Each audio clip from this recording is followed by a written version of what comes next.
여러분 안녕하십니까? 부동산 실전세법의 세법교주 이재주입니다. 자, 우리 이번 시간은요, 다주택자가 반드시 알아야 할 부동산 세금에 대한 중과세와 세테크에 관련된 내용을 한번 살펴보도록 하겠습니다. 자, 일단 우리 항상 본 강의 들어가기 전에 앞서서 말씀드린 거, 우리 세법은 알면 알수록 빠져나갈 수가 있고, 모르면 모르는 대로 다 내는 것이 세금이다라는 거 다시 한번 여러분한테 강조하면서 본 강의 들어가도록 하겠습니다. 자, 일단 우리 1세대 2주택 이상의 다주택자에 해당할 때는 우리 취득세라든지 종합부동산세 그리고 양도소득세에서 기본적으로 중과세가 된다라는 걸 좀 알고 계시죠, 여러분? 자, 그럼 일단 우리 첫 번째 다주택자에 대한 취득세 중과를 먼저 좀 살펴보도록 하겠습니다. 자, 일단 우리 주택을 취득할 때에 유상 취득할 때와 그다음에 증여를 받았을 때에 그 일정한 요건을 충족하면 중과세가 되는 거죠. 일단 기본적으로 주택을 매매 등으로 인해서 유상 취득했을 때 중과되는 경우 한번 좀 살펴보도록 하죠. 자, 주택을 매매로 취득할 때 일단은 취득자가 누구냐에 따라서 달라지죠, 여러분. 그래서 제일 먼저 일단 개인일 때와 법인일 때로 구분된다는 걸 좀 먼저 알고 계셔야 되겠죠. 결론부터 말하면 개인과 법인으로 구분한 이유는 법인일 때에 개인보다 더욱더 세 부담을, 취득세 부담을 무겁게 하겠다라는 취지라는 걸 알고 계시기 바라겠습니다, 여러분. 다만 개인의 명의로 취득할 때는 이 주택수를 계산할 때에 세대별로 따진다는 것을 꼭 기억해 두셔야 되겠죠. 그래서 취득자 개인별로 주택수를 계산하는 것이 아니라 개인 명의로 취득할 때는 세대별로 따진다는 것을 꼭 확인해 두시기 바랍니다. 여러분 아시겠죠? 그래서 세대별로 취득해서 취득한 주택수가 1이 되는 거죠. 자, 1주택이 되면 이때는 중과세 대상이 아닌 거죠. 거주 목적 등의 어떤 주택의 본래의 용도에 따라서 취득한 걸로 보기 때문에 이때는 바로 취득가액에 대해서 1%부터 3%의 세율을 적용하는 거죠. 그래서 일단은 세대별로, 즉 기존의 무주택자가 1주택을 취득해서 1주택이 될 때, 이때는 우리 주택의 취득가액에 대해서 1%부터 3% 세를 적용하는 데 반해서 이제 기존에 이미 하나를 갖고 있는 상태에서 하나를 더 취득하는 거죠. 그러다 보니까 우리 세대별로 몇 주택이 됐다 그러면 2주택이 되는 거죠. 자, 이때부터 이제 우리 중과 대상이 되는 거다라는 걸 좀 봐두시기 바랍니다. 그래서 기존에 이미 1주택을 가진 상태에서 주택을 추가 취득해서 2주택이 된 거죠, 여러분. 자, 그럴 때에 그 취득한 주택이 어디 있느냐, 취득한 주택의 소재지를 따지는 거죠. 기존에 이미 취득한 주택의 소재지는 고려 대상이 아니고요. 이번에 취득하는 주택의 소재지를 확인하셔서 그 취득한 주택이 어디에 있다? 조정 대상지역에 있다.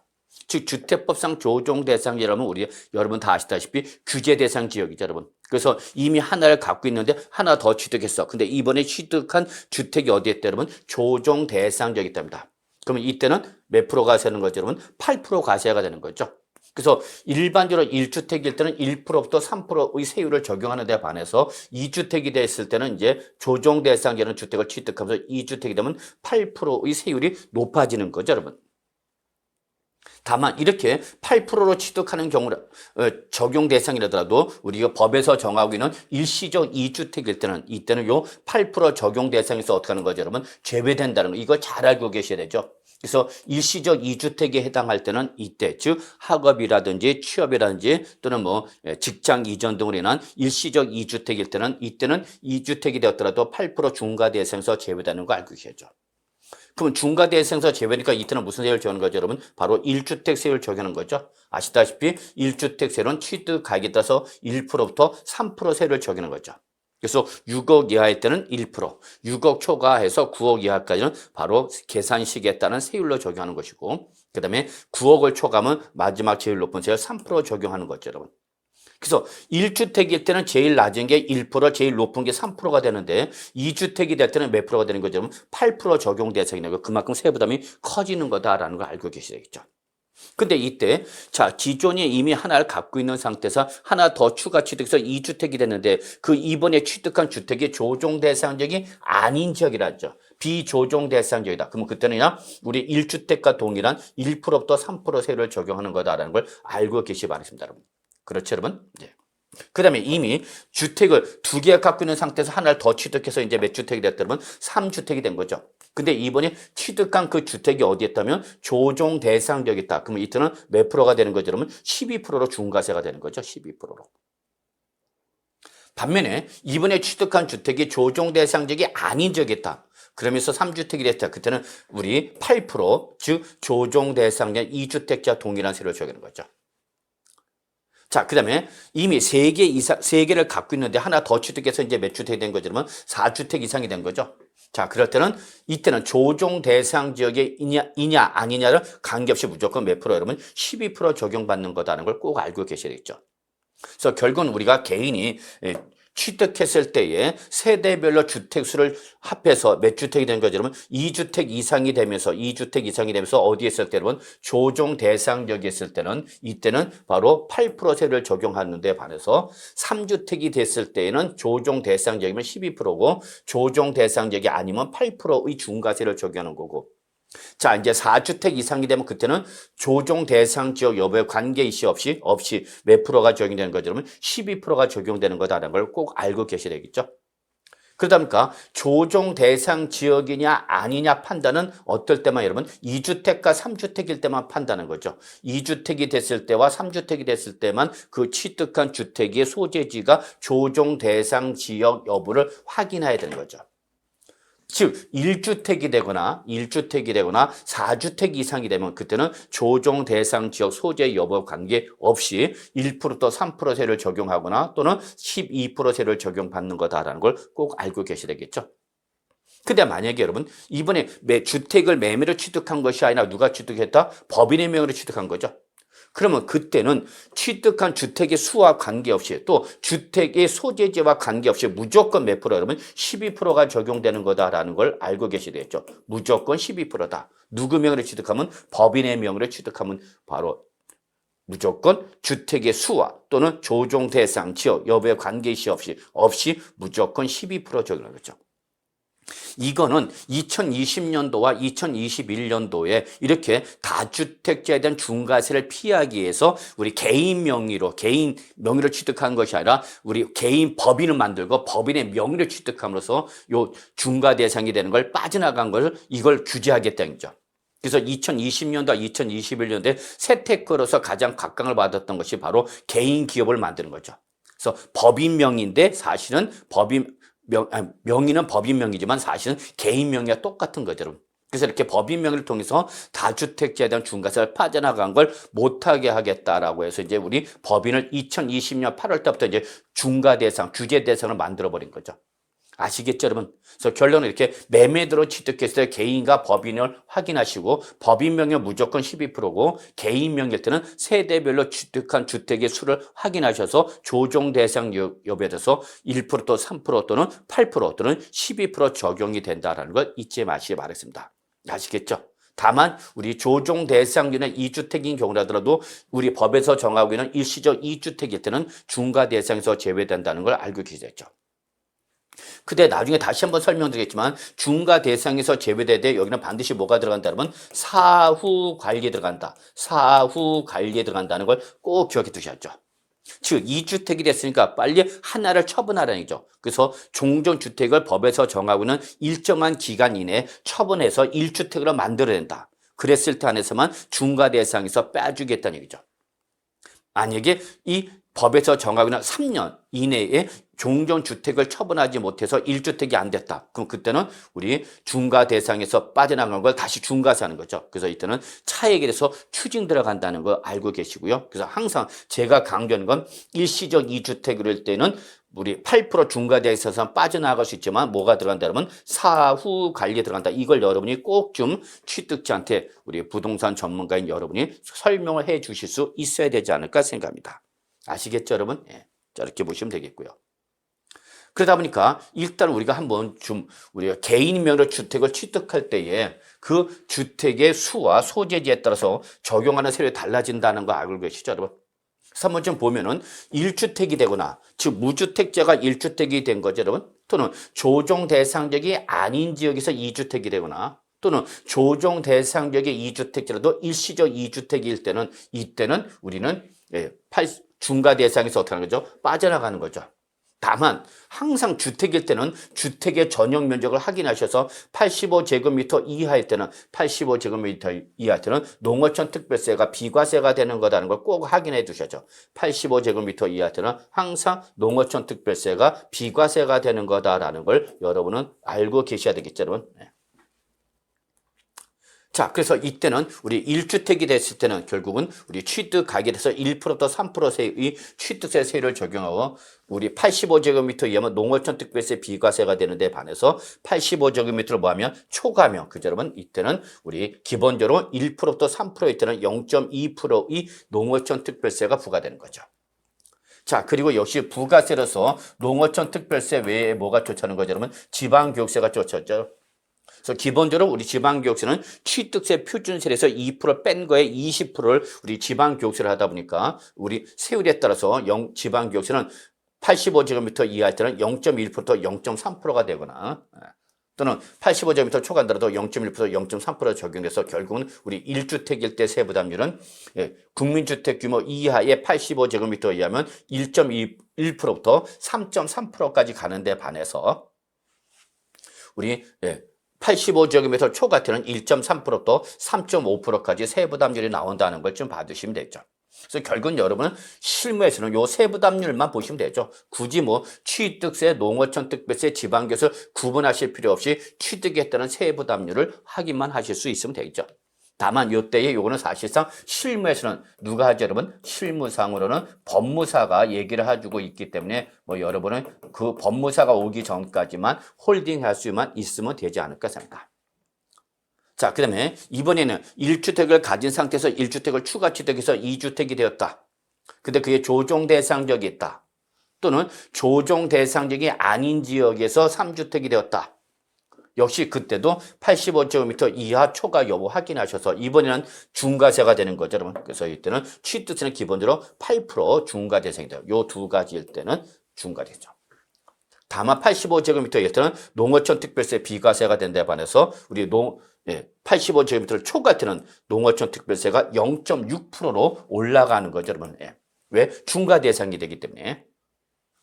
그리고 지방교육세도 기본적으로 0.1%, 0.3%인데 우리 88% 중과 대상이 되면 이때는 지방교육세도 중과 대상이 되기 때문에 여러분 0.4%의 세율이 부과된다는 걸 잊지 마시기 바랍니다. 그러다 보니까 우리 2주택이거나 조정 대상 지역이 아닌 지역에서 3주택일 때는 바로 세부담률이 국민주택 규모 이하일 때는 8.4%가 되고 국민주택 규모를 초과할 때는 바로 우리 9%가 되는 거죠, 여러분. 바로 0.4%는 바로 여기서 0.6%가 차이가 나는 바로 여기서 농어촌 특별세 비과세의 차이가 되는 거다라는 걸 확인해 두시면 되겠습니다. 자, 그 다음에 우리 4주택 이상이 되거나, 그죠, 여러분? 그 다음에 조정 대상지역이 3주택이 됐다. 그럼 역시 85제곱미터 이하 때는, 여기는 일단은 무조건 12%가 취득세가 부과되는 거죠, 여러분. 다만 이제 우리 85제곱미터 이하할 때는 농어촌 특별세 비과세가 되는데 말해서 85제곱미터 초과하면 농어촌 특별세가 1%로 역시 세율이 올라간다는 걸 알고 계셔야겠습니다. 물론 이때 지방교세는 무조건 0.4%가 됩니다, 여러분. 그래서 중과 대상일 때는 우리 지방교세는 0.4% 올라간다는 거 잊지 마시고요. 그래서 역시 우리 12% 중과 대상이 됐을 때에 결국은 10.4% 또는 13.4%의 세부담률이 나온다는 거 확인해 두시고요. 자, 법인이다. 역시 법인명으로 취득하면 무조건 몇 프로죠? 12%죠. 법인명으로 가면 주택수, 조정 대상 지역 소재 여부에 관계없이 무조건 12%가 적용하는데 역시 법인명의라더라도 85제곱미터 이하 때는 농어촌 특별세가 비과세가 된다는 거 확인해 두시고요. 그 다음에 85제곱미터 초과하면 당연히 농어촌 특별세 과세가 되는데 1%로 역시 세율이 올라가고 있다는 거 확인해 두셔야 되고요.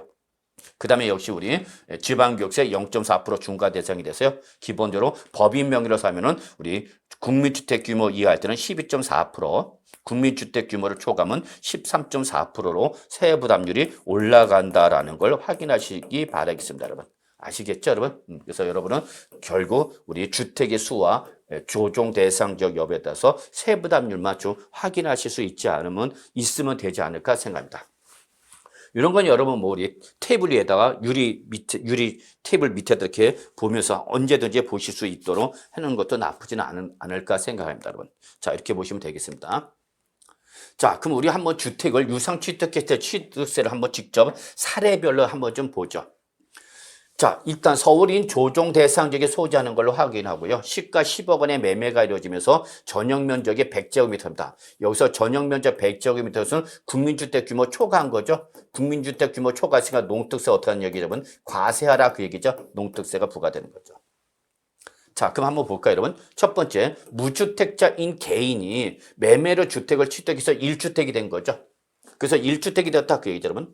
자, 그럼 그때에 우리 과표는 바로 요 시가 매매대로 했으니까 시가 매매에 대해서 1주택이니까 9억 초과한 3% 세를 적용하니까 취득세는 얼마 나온 거죠, 여러분? 3천만 원 나오죠.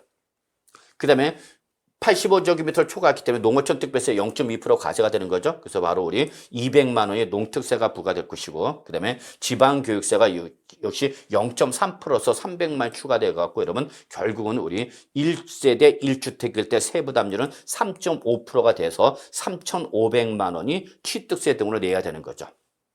물론 이게 만약에 85제곱미터 이하의 국민주택 규모다 그러면 이때는 요 농어촌 특별세 요것만 비과세가 되면 되는 거죠. 요 농어촌 특별세가 비과세가 되는 거다라는 것만 확인해 두시면 되겠습니다. 여러분 아시겠죠? 자, 우리 두 번째 볼까요? 이미 하나를 갖고 있는 상태인데 이번에 개인이 매매로 주택을 하나 더 취득해서 몇 주택이 된 거죠? 여러분 2주택이 된 거죠. 자, 그래서 2주택이 됐을 때 우리 어디에 쓰니까 취득한 주택이 조정 대상 지역에 쓰니까 이제 뭐가 되는 거죠? 중과 대상이 되는 거죠. 그래서 몇 프로 되는 거죠, 여러분? 8% 중과 대상이 되는 거죠. 그러면 취득가 10억 원에서 8%는 8천만 원이 취득세가 되고, 그죠, 여러분? 농어촌 특별세는 바로 8% 중과 대상일 때는 0.6%가 되기 때문에 600만 원이 나오면서 역시 지방교육세도 중과 대상이 돼버리는 거죠, 여러분. 예, 그래서 400만 원이 돼서 결국은 세부담률은 2주택일 때 9%가 되어서 바로 9천만 원이 된다는 걸 확인할 수 있겠습니다. 물론 85제곱미터 이하다라면 여기서 농어촌 특별세만 빼주면 되는 거죠, 여러분. 예.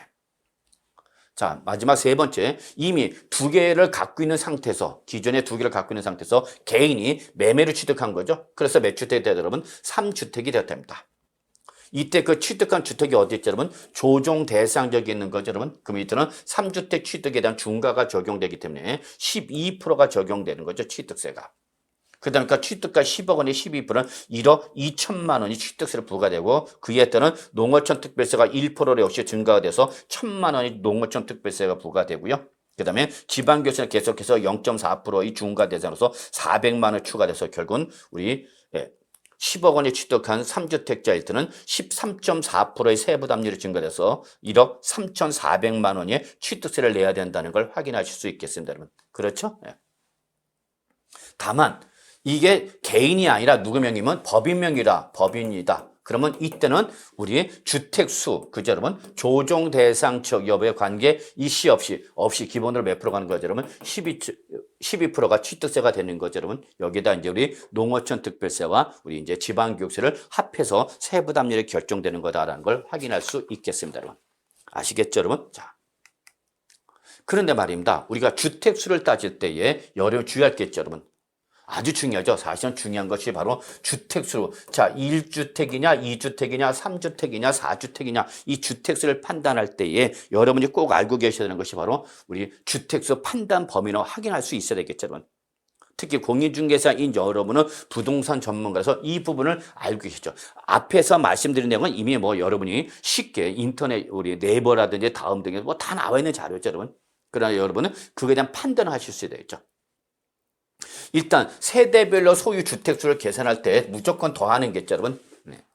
그래서 일단 신탁법에 따라서 신탁된 주택이죠. 자, 신탁법에 따라서 신탁 등기가 되고 지금 누구 명으로 넘어가는 거죠, 여러분? 수탁자 명의로 되어 있는 거죠. 자, 이렇게 수탁자 명의로 되어 있는 신탁 재산일 때, 수탁자 명의로 되어 있는 신탁 재산일 때, 여러분 아시다시피 수탁자는 사실상 소유자, 형식상 소유자, 형식상 소유자, 재산 관리인 명의상의 소유자에 불과한 거죠. 그렇기 때문에 이때에 이 주택은 바로 형식상 소유자인 수탁자의 주택수에 더하는 것이 아니라 누구 여러분? 위탁자의 주택수에 더하라 그 얘기죠, 여러분.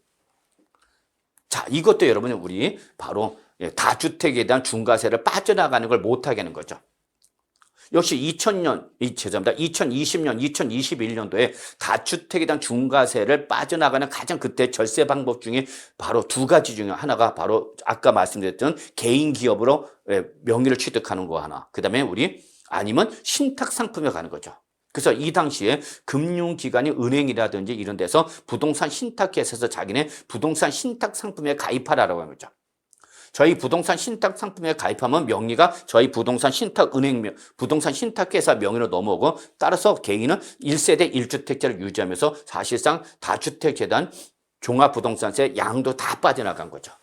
그거를 그렇게 신탁 상품을 통해서 빠져나간 걸 못하게 하겠다는 것이 바로 2020년에 규제가 되는 거죠. 8월 달에.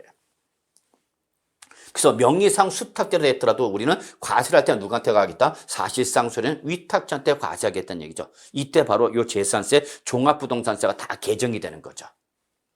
그래서 결론 냅시다. 신탁법상 우리 수탁자 명의로 등기되어 있는 신탁 재산일 때에 우리 주택수는 누구 거로 보라고요, 여러분? 사실상 소리는 위탁자 거로 봐라. 그 얘기입니다, 여러분. 아시겠죠, 여러분? 네.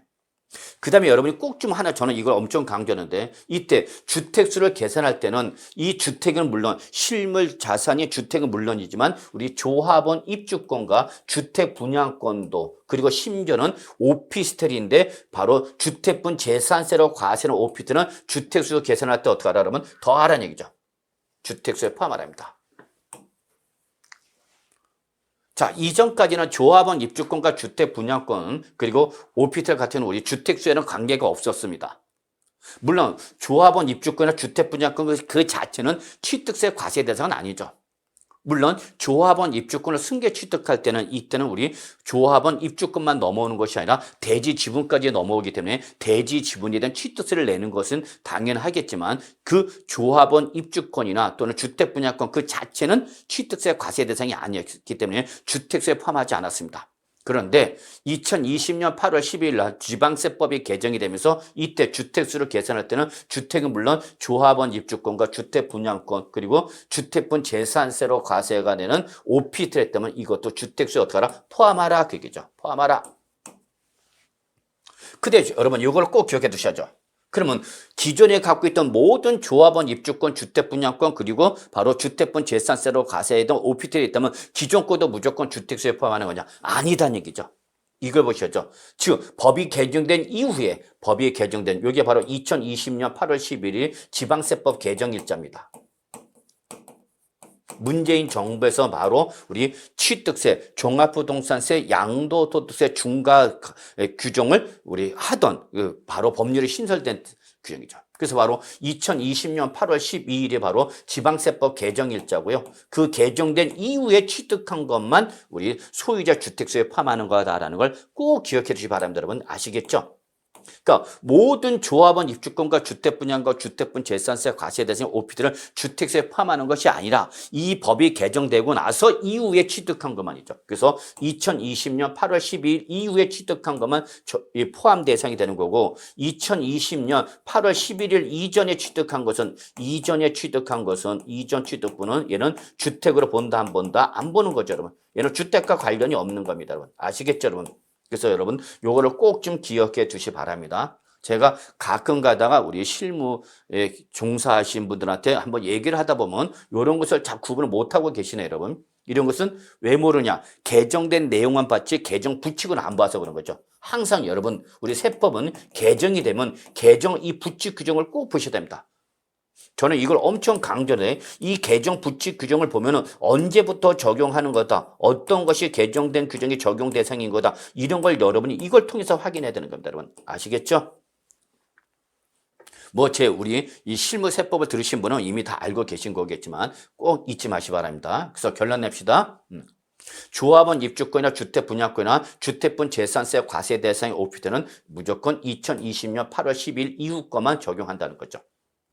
그러면 그 전에 신탁법에 따라서 신탁 재산으로서 수탁자 명의로 되어 있는 건 어떻게 할 거냐? 그거는 다 더하는 겁니다. 이거는 날짜 안 따집니다, 여러분.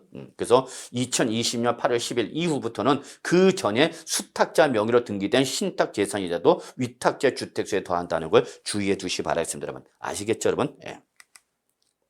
반해서 이 주택수를 계산할 때 주택수에서 제외되는 게 있습니다. 여러분. 주택수에서 제외되는 것이 있습니다. 여기 나와 있는 것은 주택수 계산할 때 어떻게 하라? 제외하라. 소유 주택수에서 어떻게 하라? 제외하라라는 거죠.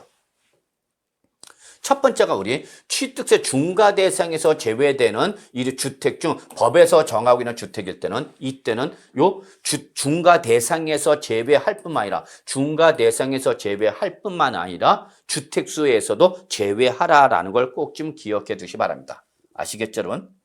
나중에 이때에 우리 중과 대상에서 제외되는 주택은 따로 정리할 거니까 그때 다시 한번 말씀드리기로 하고요. 근데 두 번째는 우리 주택 건설업자가 신축하여 보유하는 주택을 말하죠. 그래서 이거는 지금 재고 자산을 갖고 있는 거죠. 예. 그래서 이거는 판매를 목적으로 신축한 거니까 이거는 중과 대상에서 어떻게 하라? 제외하라. 주택수 계산할 때 어떻게 하라? 제외하라는 얘기죠. 다만 본인 또는 임대 계약 등 어떤 권한을 불문하고 타인이 거주한 기간이 이미 1년 이상인 주택일 때는 이때는 건설업자가 신축하여 보유하는 주택이라더라도 요 주택수에 포함해야 되는 거죠. 이런 제외 대상이 하나 있다는 거 잊지 마시고요. 그 다음에 여러분 좀 신경 써야 될 것이 바로 주택수 산정 현재 시가편액이 1억 원 이하의 주거용 오피스텔. 그러니까 우리 아까 앞에서 그랬죠? 주거용 오피스텔, 즉 주택분 재산세로 과세 대상이나 오피스텔은 주택수에 포함하라고 했죠. 다만 시가편액이 1억 이하라면 시가편액 이하라면 소액이죠. 소액의 이러한 주거용 오피스텔은 주택수 계산할 때 어떻게 하라? 제외하라는 요걸 좀 꼭 좀 체킹해 주시기 바랍니다, 여러분. 그 다음에 네 번째가 이제 우리 뭘 받은 거죠? 상속받은 거죠. 상속받은 거죠. 상속으로 주택을 받았거나 입주권을 받았거나 분양권을 받았거나 주택분 재산세 과세 대신 오피스텔을 상속을 받은 거죠.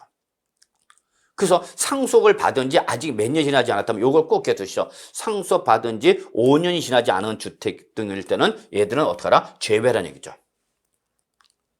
다만 상속을 받았지만 5년이 지났다, 경과했다. 그럼 그때는 이때는 주택수에 포함하는 거죠. 주택수에 포함하는 거죠. 그러니까 한마디로 말해서 상속받은 주택이나 조합원 입주권이나 주택 분양권 같은 경우 5년까지는 인정해 줄게요. 그럽니다. 5년까지는. 빨리 처분해 그 얘기죠, 여러분. 그래서 여러분 5년이 지나기 전까지는 주택수에서 제외되지만 5년이 지나고 난다면 주택수에 어떻게 한다? 포함하는 거다라는 것을 확인해 두셔야죠. 그래서 여러분 상속을 받은 거다라고 하면 반드시 뭐 확인해야 돼요? 여러분 5년이 지났어 안 지났어 요걸 확인하실 수 있어야 되는 거죠. 아시겠죠? 근데 주의할 것이 여러분 같은 무상취득이지만 증여는 인정이 되지 않습니다, 여러분. 그래서 증여를 받은 건 무조건 포함이 되는 겁니다. 무조건 포함이 되는 거죠. 증여받은 지 5년이 지났냐 지나지 않았냐 이거는 묻는다 묻지 않는다, 여러분. 묻지 않는 거죠. 그래서 상속과 증여는 둘 다 무슨 취득이죠, 여러분? 무상취득이지만 상속은 사망으로 인한 본인의 의지와 관계없는 불가피한 무상취득을 보는 데 반해서 우리 증여는 뭐죠? 계약으로 인한 무상취득인 거죠. 그렇기 때문에 이때는 우리 규제 대상이 되는 거다라는 걸 잊지 마시기 바랍니다. 그래서 가능하면 상속을 받을래, 증여받을래 그러면 이때는 뭘 선택하는 게 주인가? 우리 세법상으로는 그렇죠. 상속을 받는 게 유리하답니다. 꼭 알아두세요, 여러분. 다만 이때에 세법을 줄이고자 하는 우리 절세 기법을 논하고자 할 때는 도덕적이고 윤리적인 것을 좀 잠시 묻어두시 바랍니다. 가끔가다 이 세부담을 줄이는 방법을 찾을 때에 도덕적이고 윤리적인 걸 가지고 들어오면은 이때는 절세가 해당이 되지 않는 거죠, 여러분. 뭐 여러분 다 아실 거라 봅니다만. 그래서 결론은 상속을 받을래, 증여받을래, 그럼 뭐가 유리하다고 여러분? 결론은 상속이 세법상 유리하다는 거 꼭 알고 계세요, 여러분. 이거는 기본입니다. 꼭 알아두시 바랍니다. 그래서 결론 냅시다. 상속을 받은 주택 등일 때 5년이 지났느냐 지나지 않느냐에 대해서 5년이 지나지 않았다면 주택수에서 제외되는 거고 5년이 지났다면 상속받은 주택에도 주택수에 어떻게 한다 여러분? 포함한다. 이렇게 정리해 두시면 되겠습니다. 아시겠죠 여러분? 요거 꼭 좀 체킹해 두시기 바랍니다. 그래서 요 1번, 그 다음에 3번, 4번은 아주 중요한 부분이기 때문에 여러분이 좀 숙지하고 계신 것도 나쁘지는 않지 않을까 생각합니다. 자, 그리고 이번에는 이제 아예 우리 이렇게 조정 대상적의 소유자는 2주택 이상에 대해서 중과 대상이라도 중과 대상에서 어떻게 하는 거죠, 여러분? 제외하는 거죠. 중과세 제외하는 거죠, 여러분. 그럼 이 중과세 제외 대상의 주택은 대부분 주택수 계산할 때도 포함하라, 제외하라, 그러면 제외라는 얘기죠. 자, 그 중에서 일단은 중과 대상에서 제외된 가장 기본적인 것이 바로 요거 뭐죠, 여러분? 시가 표준액이 바로 1억 원 이하인, 1억 이하인 주택. 즉, 이것도 뭐죠, 여러분? 시가편액이죠? 취득가격이 아니라 여러분 시가편액입니다. 항상 우리 주택이란 시가표는 건 뭐를 말하는 거죠, 여러분? 다 아시다시피 개별 주택 가격 또는 공동 주택 가격은 공시된 가격을 말하는 거죠, 여러분. 그래서 이렇게 시가표액이 1억 이하인 소액이죠, 여러분. 소액인 주택일 때는 이때는 이게 조정 대상령 내 2주택에 해당이 된더라도 중과 대상 8% 중과 대상 12% 중과 대상에서 어떻게 하라, 여러분? 제외하라 그죠. 아시겠죠? 자, 이렇게 제외 대상이 되면 주택수 계산할 때도 기본적으로 어떻게 하는 거다? 제외 대상이 되는 거다라는 걸 꼭 기억해 두시죠. 요거 꼭 기억해 두셔야 됩니다, 여러분. 1번은 여러분이 실무상에서 일어날 수 있는 거거든요. 근데 이것이 이 시가표액이 1억 원 이하인 주택이라 하더라도 이것이 도시및 주거환경정비법상 우리 지정 고시된 지역이라든지, 즉 재개발 재건축 지정 고시된 지역이라든지, 또는 빈집 및 소규모 주택 전매에 관한 특례법에 따른 우리 바로 사업시행 구역의 소장 주택일 때는 이때는 우리 중과 대상, 제외 대상에서 제외되는 거 중과하는 거죠, 여러분. 요걸 좀 봐주시 바랍니다. 그래서 시가표액이 1억 원 이하이더라도 우리 재개발 재건축 지역일 때는 제외 대상이다, 포함 대상이다 하는 거 잊지 마시고요. 2번은 뭐 우리가 개인적으로 뭐 취급할 일은 없죠, 여러분. 공공주택 사업자니까 우리가 신경 쓸 필요 없고, 그다음에 노인복지주택이라든지 뭐 이런 것도 좀 그렇죠, 여러분. 근데 우리 문화재 주택일 때는 이때 문화재 주택에 해당하는 주택일 때는 우리 중과 대상에서 어떻게 한다 그러면 제외되는 거죠. 자, 문화재에 해당하는 주택은 여러분 기본적으로 세법상 우대 대상이야, 규제 대상이야, 여러분. 당연히 우대 대상이 있죠, 여러분. 그래서 양도소득세에서 우리 문화재 주택과 우리 일반 주택 하나 갖고 있으면 우리는 세법상 몇 주택으로 보죠? 1주택을 보죠, 여러분. 똑같이 취득세도 중과 대상에서 어떻게 한다 그러면 제외한다는 거 잊지 마시고요. 근데 5번은 임대사업자가 공공이죠, 여러분. 공공지원 민간 임대주택으로 공급하기 위해서 취득한 주택일 때는 이때는 역시 중과 대상에서 제외된다는 거 잊지 마시고요. 또 하나 여러분 꼭 기억할 것이 바로 가정어린이집이죠. 가정어린이집으로 운영하기 위해서 취득하는 주택일 때는 요 중과 대상에서 어떻게 한다 그러면 제외한다. 제가 예전에 장이동에 우리 좀 15층짜리 아파트에 1층짜리 아파트 한번 조그만 거 뭐 큰 건 아니고요, 여러분. 뭐 85제곱미터에 되는 1층짜리 하나 갖고 있었습니다. 잘못 물려갖고. 근데 그렇게 안 팔렸어요, 1층짜리가. 2년간에 걸쳐서 제가 주위에 있는 제 제자들에 해당하는 분들한테 좀 팔아라. 조금 뭐 시가보다 조금 낮더라도 나는 금매 성격을 띠니까 팔아라. 근데 그렇게 안 팔리던 것이 나중에 연락이 왔어요. 교수님, 매수자가 나타났대요. 웬 죄수? 그래갖고 이제 얼른 팔았죠. 근데 왜 1층을 사십니까? 그랬더니 바로 이거 하려고 그런 겁니다. 가정 어린이집을 하시겠다고. 그래서 그렇구나라는 걸 이때 알았습니다. 어쨌거나 가정 어린이집도 우리 고급 여성 인력이 육아 문제로 인해서 사회에서 절단되는 걸 방지해서 애들 맡겨놓고 나와라. 그때 맡길 때 비용을 줄여주기 위해서 어린이집도 우리 세법상 우대 대상이라는 거 잊지 마시 바랍니다, 여러분. 아시겠죠? 이렇게 좀 봐주시고요. 자, 이거 말고도 뭐 여러분 이제 우리 공공기관들이 갖고 있는 거죠, 여러분. 한번 보시면 되겠고요. 그 다음에 여러분 한번 11번 같은 경우 우리 대지 면적이 660제곱미터 이내면서 건축물 연면적이 150제곱미터 이내면서 건축물 가액이 6,500만 원 이내면서 여기서 건축물 가액은 시가표액을 말하는 겁니다, 여러분. 시가표액이 6,500만 원 이내면서 우리 규제 대상 지역이 아닌 지역에 소지하는 농어촌 주택도 우리 주택 중과 대상에서 어떻게 한다 그러면 제외한다라는 거 확인해 주시기 바랍니다. 농어촌 주택도 중과 대상에서 제외된다. 단 조건이 있다. 근데 여기 나온 요 11번은 바로 우리 별장, 취득세 중과 대상이 되는 별장에서 제외되는 농어촌 주택을 말하는 겁니다. 그래서 별장에서 제외되는 농어촌 주택은 취득세 중과 대상에서도 어떻게 한다 그러면 제외한다라는 거죠. 그래서 일단 면적 조건이 660제곱미터 대지 면적이죠. 그러니까 뭐 200평 이내인가요, 여러분?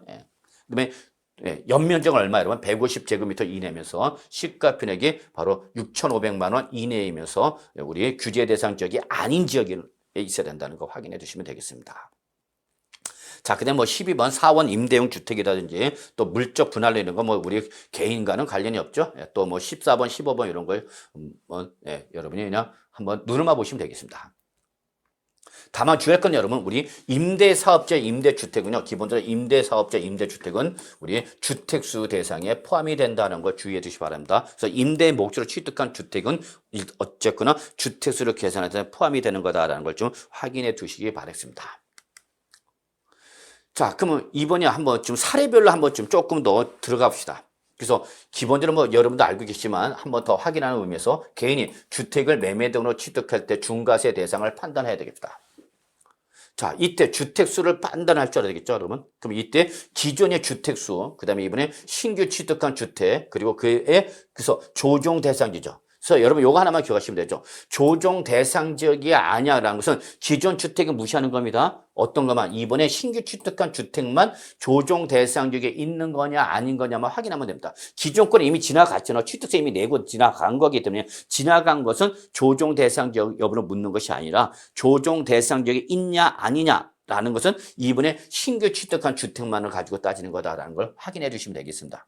아시겠죠, 여러분? 자, 그러면 기존에 무주택 상태에서 이번에 하나 샀습니다.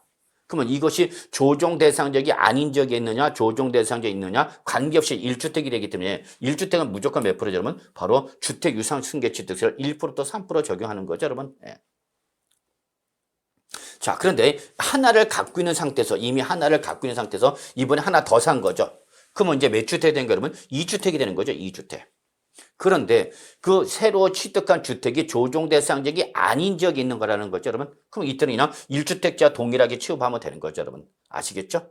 근데 이미 하나 갖고 있는 상태에서 이번에 신규 취득한데 그 신규 취득한 주택이 어디에 따르면 조정 대상지역이 됩니다. 그럼 몇 주택이 되는 거죠, 여러분? 2주택인 거죠, 2주택. 그런데 여기 나오는 것처럼 우리 일시적으로 학업이라든지 취업이라든지 또는 직장 이전 등으로 인한 이사라든지 이러한 일시적 2주택일 때는 이때는 우리 1주택자 동일하게 취급해 주는 거죠.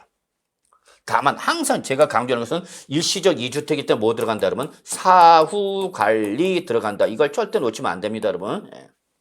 이 사후관리 요건을 충족을 못하면 이거는 이때는 추징 들어간다. 추징 들어가면서 이자까지 붙어버려요, 여러분. 그래서 꼭 기억해 주셔야 합니다. 일시적 2주택일 때는 뭐 들어간다, 여러분? 사후관리 들어간다는 거. 아시겠죠, 여러분? 자, 그래서 이렇게 1주택자가 조정 대상전에 있는 주택을 취득해서 2주택이 됐을 이때는 우리 8% 중과 대상이 되는 거다라는 거 잊지 마시고요. 자, 이미 두 개를 갖고 있는 상태에서 하나 더 산 거죠? 그 하나 더 샀는데 그게 조정 대상적이 아닌 적이 됩니다. 그럼 어쨌거나 3주택이지만 이때는 조정 대상적 2주택자 동일하게 8% 적용한다는 걸 확인해 두시면 되겠고요.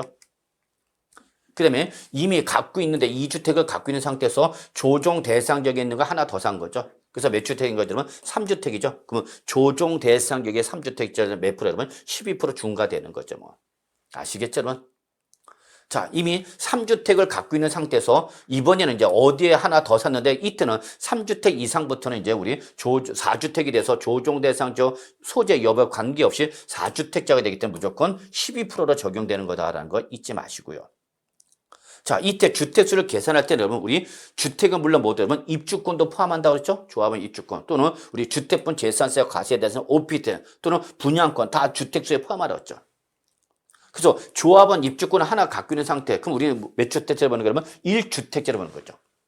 그 상태에서 조정 대상지역이 아닌 지역에 1주택을 취득하면 그때는 그냥 2주택이 되기 때문에 우리는 1주택으로 보기 때문에 2주택이지만 이때는 우리 1%또 3%세를 적는 거죠. 근데 입주권을 갖고 있는 상태에서 하나 갖고 있는 상태에서 조정 대상지역에 있는 주택 하나 사면 이제 우리 몇 주택이 되죠? 규제 대상이 2주택자가 되는 거죠. 그럼 그때는 8% 우리 중과 대상이 되는 거다라는 거 확인해 두시겠습니다. 아시겠죠, 여러분? 자, 오피트 주택분 재산세 과세 대상이 오피트 하나, 그다음에 분양권 하나. 이미 그럼 우리 몇 주택으로 보는 거죠? 2주택으로 보는 거죠. 2주택인 상태에서 조정 대상지역이 아닌 지역에 있는 주택을 취득하면 우리는 2주택자 동일하게 8% 중과세하는 데 반해서 이 2주택으로 본 상태에서 조정 대상에는 주택을 추가 취득하면 이들은 중과 대상은 3주택자 돼서 12% 중과 대상이 되는 거다라는 걸 여러분이 확인해 두실 수 있길 바라겠습니다, 여러분. 아시겠죠, 여러분? 그래서 이 내용을 가지고 중과 대상 여부를 확인하실 수 있기를 바라겠습니다. 자. 그럼 우리가 일시적 2주택 조금 더 살펴보도록 하죠. 지금 계속해서 논란거리가 되는 것이 바로 뭐요? 일시적 2주택이죠. 그럼 정확히 규제 대상에서 제외되는 일시적 2주택은 뭐를 말하냐? 어디에? 당연히 국내죠. 국내 주택은 물론이고 뭐 여러분 입주권과 분양권과 또는 주택분 재산세 과세 대상의 오피델이죠. 자, 요걸 몇 개 갖고 있는 거죠? 한 개 소유하는 거죠. 이 1세대가 이사, 학업, 취업, 직장 이전이죠. 여기는 사유가 딱 명시되어 있죠. 여러분 이사라든지 학업, 취업, 직장 이전 등의 사유로 인해서 다른 1주택을 취득한 거죠. 그래서 다른 신규 주택을 하나 더 산 거죠. 여러분. 네. 그럼 우리는 이때에 이걸 우리는 뭐라고 보는 거예요, 여러분? 바로 요 해당 신규 주택을 일시적 2주택으로 보는 거죠. 자, 일시적 2주택일 때는 일단은 8% 중과한다 안 한다? 안 한다. 근데 항상 제가 강조했죠, 여러분. 일시적 2주택에서 8% 중과돼서 재배될 때는 뭐 들어간다, 여러분? 사후 관리 들어가는 거죠. 그래서 반드시 기본적으로 몇 년이래요? 3년이래요. 어떤 거예요, 여러분? 반드시 종전주택을 처분해서 몇 주택을 만들어야 돼요? 1주택으로 만들어야 돼요. 이게 바로 사후 관리 규정을 라는 걸 잊으시면 안 되는 거죠. 자, 그러면 다시 한번 봅시다. 종전주택을 취득해서 보유하는 거죠. 그러면 종전주택을 취득할 때는 일단 1주택이었을 거야, 여러분. 그럼 1주택이니까 여러분 바로 1%부터 3% 세율 적용한 거죠, 여러분. 자, 그런 상태에서 이걸 보유한 상태에서 하나 더 산 거죠. 근데 이때에 이 주택이 어디에 있다고 여러분? 조정 대상지역이 있답니다, 여러분. 조정 대상지역이다. 그럼 이때에 이미 1주택을 가진 상태에서 이 신규 주택이 조정 대상지였으니까 몇 프로가 되는 거죠, 여러분? 8% 중과 대상이 돼야 되는 거죠. 자, 그런데 이걸 취득한 목적이 이사, 학업, 취업, 직장 이장 등의 사유로 취득한 거라는 얘기죠. 그래? 그럼 일단은 우리 8% 중과 대상으로 본다, 안 본다? 안 본다. 일단은 일시적 2주택으로 신고를 하면 되는 거죠. 이때 이건 취득자가 신고를 하는 겁니다, 여러분. 일시적 2주택으로 신고를 하는 거죠. 야, 이거나 바로 이사, 학업, 취업, 직장 이전되는 사유로 취득한 거라고 신고를 하는 거죠. 그러면 이때는 취득세 1%또 3% 신고 납부하면 됩니다. 그 대신 이제 뭐가 들어간다 하면 사후 관리 들어가는 거죠. 사후 관리 들어간다. 자, 이때 이 사후 관리 들어갈 때 여러분 우리 여기 자, 종전은 기본에 몇 년에 처분해야 되죠, 여러분? 3년 이내에 처분해야 되는 거죠. 3년 이내에 처분해야 된다.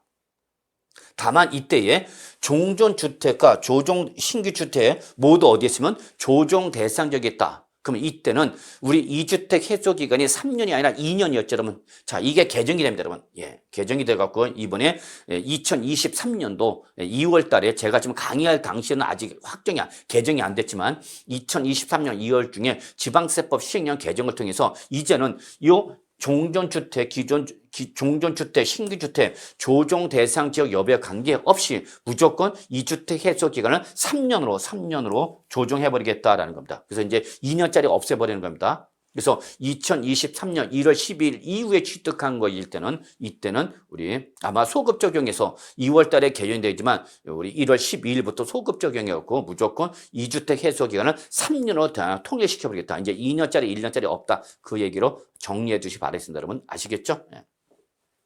그래서 반드시 3년이나 어떤 걸 처분하라 그러면 종전주택을 처분해서 몇 주택을 만드는 거죠? 그러면 1주택으로 만들어라. 그러면 이때의 요 신규 주택은 8% 중과 대상이라 1%또 3% 세율 적용받는 거죠. 자, 이걸 팔았으니까 이제 뭐가 부과되죠? 양도소득세가 부과됐죠. 그럼 이때에 양도 당시에 즉 종전주택을 보유한 상태에서 다른 주택을 추가 취득해서 몇 주택 됐다 그러면 2주택이 된 거죠. 그럼 그 2주택이 된 날부터 몇 년이에요? 그러면 3년에 어떤 거? 종전주택을 처분하면 양도소득세 몇 주택 보는 거죠? 그러면 1주택을 보는 거죠. 그래서 일시적 2주택을 봐서 우리 역시 비과세 받을 수 있다 없다? 있다라는 거죠.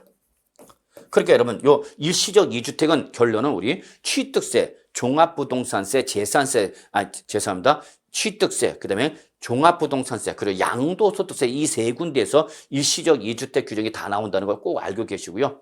어쨌거나 결론부터 말씀드리면 취득세에서 일시적 2주택이나 종합부동산세에서 말한 일시적 2주택이나 양도소득세에서 말한 일시적 2주택은 2023년 1월 10일 이후부터는 무조건 처분기간, 2주택 해소기간은 3년을 일치가 되는 겁니다. 3년. 예, 그래서 이제 2년짜리 있다 없다? 없다. 무조건 2주택 해소기간은 3년이다라는 걸 꼭 좀 기억해 두시기 바랍니다. 아시겠죠, 여러분? 예, 이렇게 좀 봐주시고요. 자, 그래서 요 조정 대상의 일시적 2주택에 대한 처분 기간의 연장이 이루어지면서 앞으로 아마 여러분 우리 취득세, 중과세 제도도 완화가 될 거다라는 걸 여러분한테 미리 말씀드리겠습니다, 여러분. 그래서 알고 계셔야 되는 겁니다. 공인중개사인 여러분으로서 부동산 전문가는 앞으로 이렇게 바뀔 거다라는 걸 또 예상하고 예측하고 있어야 되는 거죠. 그래서 2022년 12월 21일 날 바로 정부가 2023년 경제정책 방향을 발표했죠. 이런 건 여러분 너무나 중요한 겁니다, 여러분. 꼭 좀 여러분 이런 거 보셔야 됩니다. 자, 여기서 이제 앞으로 2023년도 우리 경제 정책을 어떻게 시행하겠다라고 정부가 이미 예고하는 거죠. 그럼 이걸 가지고 2023년도에 어떻게 바뀌겠구나. 그래서 내가 지금 어떤 액션을 취하는 것이 세금을 줄일 수 있는 거냐. 이런 걸 여러분 판단해야 되는 거죠. 그런 걸 고객한테 이제 우리가 컨설팅 해주면서 고객의 어떤 여러분이 부동산 전문가로서의 컨설팅료로 획득해야 되지 않을까 생각합니다. 그래서 결론부터 말하면 2023년도 경제 정책 방향에 보면은 우리 주택 시장이 지금 우리 전반적으로 거래량이 아주 줄어들겠죠. 거래 절벽이다. 자, 이로 인해서 우리 종전주택이 처분하기 곤란한 일시적 이주택이 될 가능성이 있기 때문에, 그리고 우리 또 이러한 급매 등에서 3년 또는 2년 이내에 빨리 처분하는 제한을 받기 때문이니까 급매 등이 일어날 수 있는 거죠.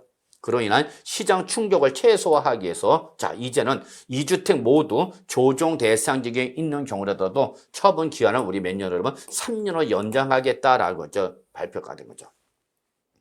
근데 3년을 연장하겠다는 해서 우리 경제 정책 방향에서 제시가 된 거 여러분, 아직 법은 개정이 안 됐어요. 이건 우리 지방세법 시행령이 나와야 되는데 앞으로 이걸 개정할 거죠. 언제? 2월 중에 개정하겠다. 그래서 개정 공포에서 시행하되, 자, 중요한 건 이거죠, 여러분. 이렇게 세법은 원칙적으로 개정이 되면 여러분 소급, 불소급 원칙입니다. 과거로부터 소급해서 적용하지 않는 게 원칙입니다. 다만 이 세법 개정으로 해서 세액 부담이 줄어들 때는 이때는 예외로 소급 적용이 가능합니다. 그러니까 지방세법 시행령 개정은 2월 중에 이루어질 예정이지만 그 개정이 공표되면서 이걸 소급 적용해서 2023년 1월 12일부터 소급 적용하겠다라는 것을 여러분이 꼭 알고 계셔야 되겠죠. 그러니까 개정은 2월 달에 개정이 되더라도 소급 적용은 2023년 1월 12일 이후 취득하는 것부터 적용하는 거죠. 자, 그리고 우리 이 조정 대상적 다주택자 취득세 중과세도 여러분 앞으로는 50%씩 완화할 예정이다라고 발표가 됐죠. 그래서 이전 정부에서 만든 이 취득세 중과 제도를 당장 전액 없애버리기는 힘들고 그다음에 다만 50%씩 완화하겠다는 거죠. 왜냐면 말이 그렇죠. 여러분 취득세를 완화하게 되면 이 취득세는 지방세에서 지방자치단체의 가장 주된 수입입니다. 지방자치단체 입장에서 주된 수입이 되는 것이 취득세인데 이걸 갑자기 중과하던 것을 없애버리면 지방자치단체 재정 수입에 막대한 중대한 영향을 미쳐버리기 때문에 완충 효과를 노리기 위해서 일단 당장 없애지 못하고 50%씩 줄이겠다는 거죠. 그러면 이걸 여러분이 들은 순간 그러면 지금 다주택자가 됐을 때에 다주택자의 취득일 때는 가능하면 지금 취득 시기를 땡겨라 미뤄라. 결론부터 말하면 취득 시기를 뒤로 미루는 것이 유리합니다. 세액 부담 측면에서만. 아시겠죠, 여러분? 그래서 현재 우리 조정 대상지는 2주택자이거나 조정 대상지역이 아닌 지역에서 3주택자는 8% 중과 대상이 되고 있고, 그 다음에 조정 대상지에서 3주택이거나 4주택 이상이 되면 이때는 또 법인이면 몇 프로처럼 12% 중과세를 하고 있죠, 여러분. 자, 요거를 제가 아마 봐도 요거 완화는 올해는 힘들 것 같고 제가 예상할 때는 아마 2024년이죠. 내년부터 아마 적용되지 않을까 생각합니다.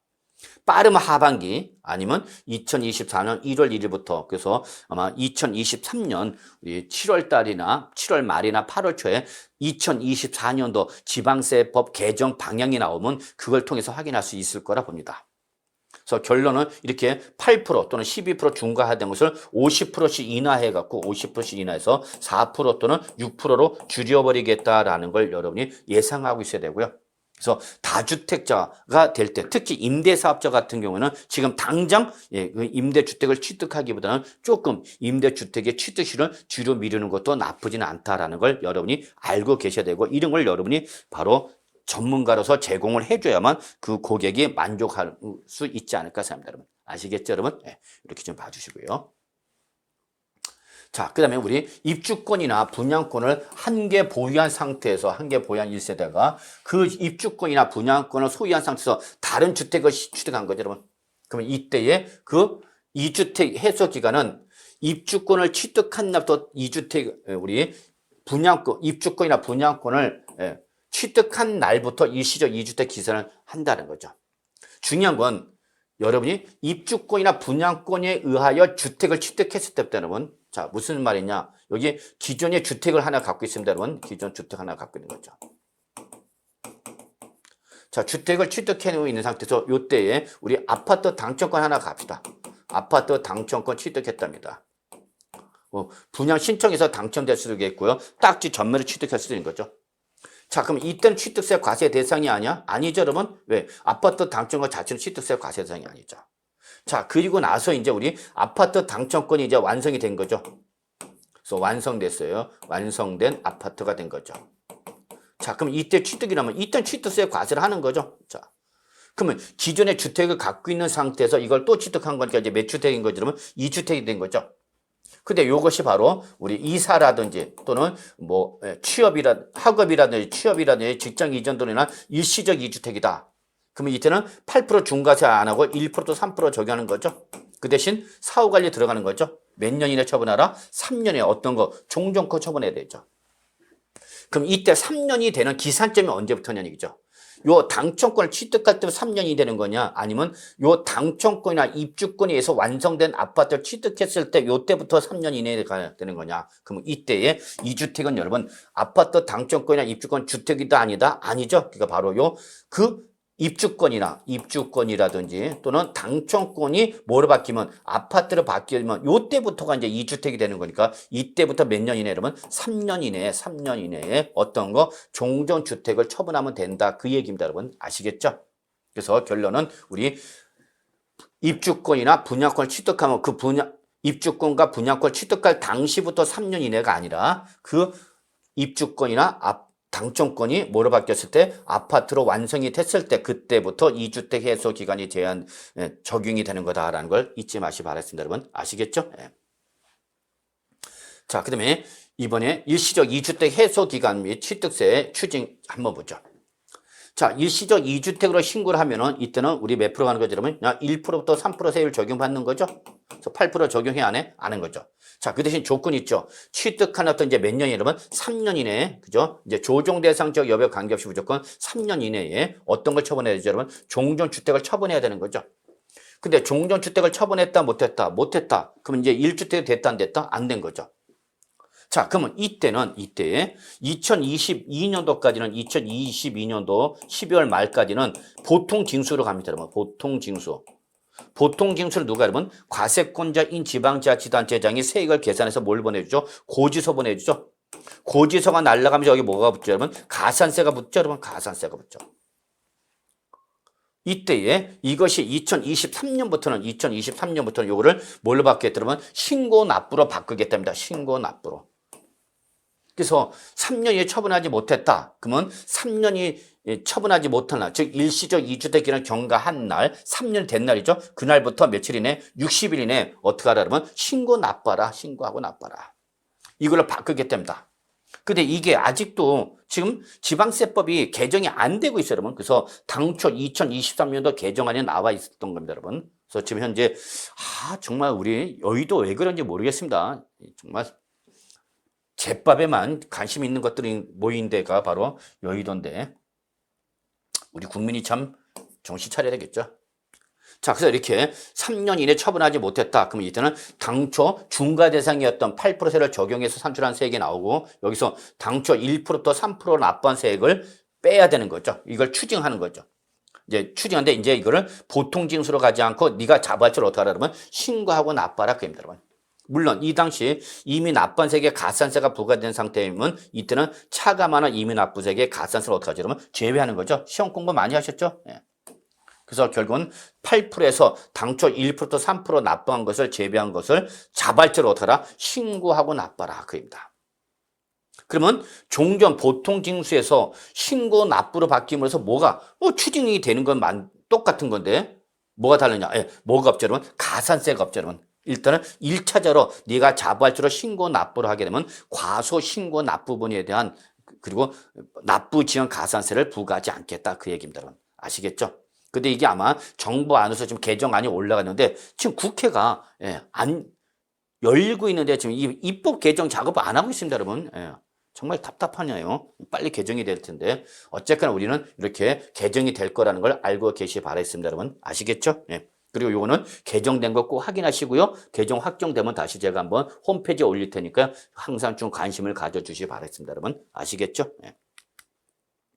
그래서 여러분 이때에 우리 취득세 신고를 할 때 여러분 바로 우리 기한 내 신고와 기한 후를 할 때 우리가 일반 기한이었죠. 요 신고서를 신고할 때 여러분 여기 취득자 나와야 되고요. 그 다음에 전 매도자죠. 전 소유자. 이게 매도자가 되는 거죠. 그래서 당연히 매매 당사자 인적 관계가 당하는 거죠. 특히 여기 보시면 여러분 배우자 직계준비서약이나 기타라는 매도자와 관계납니다. 여러분 제3자일 때는 기타 체킹해 두시면 되겠고요. 부부지간이나 또는 부모와 자식 간에 사고가 벌었다 그러면 이걸로 체킹 두셔죠. 그럼 우리는 이걸 매매를 인정 안 하고 세법 물어본다 그러면 증여로 추정해 버립니다. 여러분 아시고요.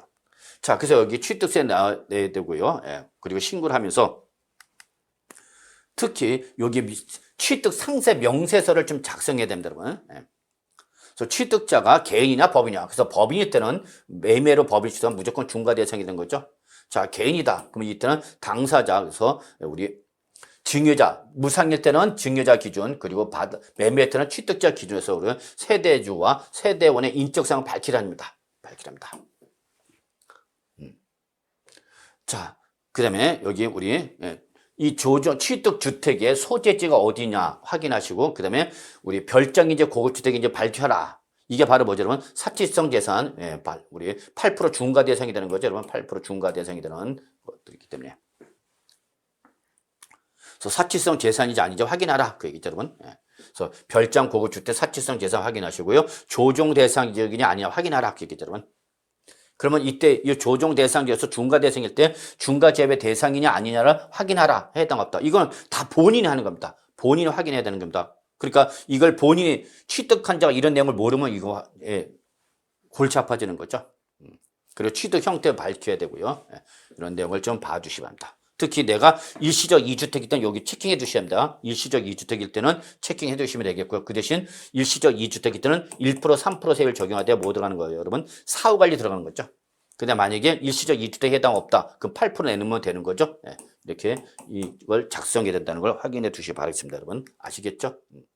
자, 그리고 여기 소유자 현황을 한번 봐주시고요. 그 다음에 여기에 따라서 신규 주택에 대한 적용되는 취득세를 본인이 취득자가 하는 겁니다, 여러분. 취득자가 한다는 걸 확인해 두시기 바라겠습니다, 여러분. 자, 그래서 일단 이번 시간은 여기까지 진행하도록 하겠습니다.